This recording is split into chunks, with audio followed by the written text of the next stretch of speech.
Кыргыз тилинин сөз түркүмдөрүндө заттын санын санатооштор, сынын сынатооштор, өзгөчө касиетин атооштуктар, кошумча тактама маанисин ататооштор, кимге таандык экендигин илик жөндөмөсү билдирсе, сүйлөм ичинде булардын баарын бириктирип аныктоо чачып берет. Мисалы, сары жалбырактар шамалга учуп баратты. Арадан 7 күн өтүп кетти.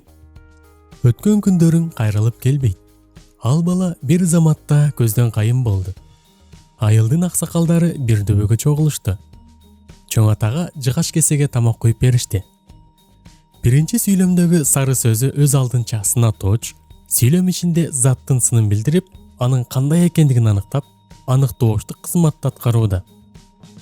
Экинчи сүйлөмдөгү 7 сөз түркүмдөрү боюнча санатооч, сүйлөмдө күн зататоочунун канча экендигин аныктап, аныктооч болуп түшүүдө.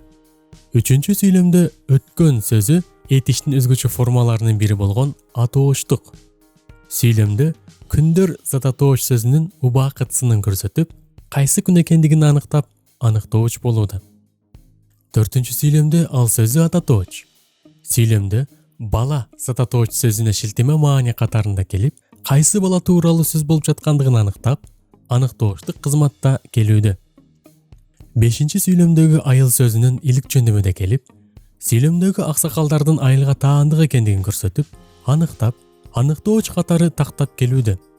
Алтынчы сүйлөмдөгү жыгач сөзү өз алдынча зататооч сөз. Бирок сүйлөмдө кесенин эмнеден жасалгандыгын көрсөтүп, анын белгисин аныктап, аныктооч катары келүүдө.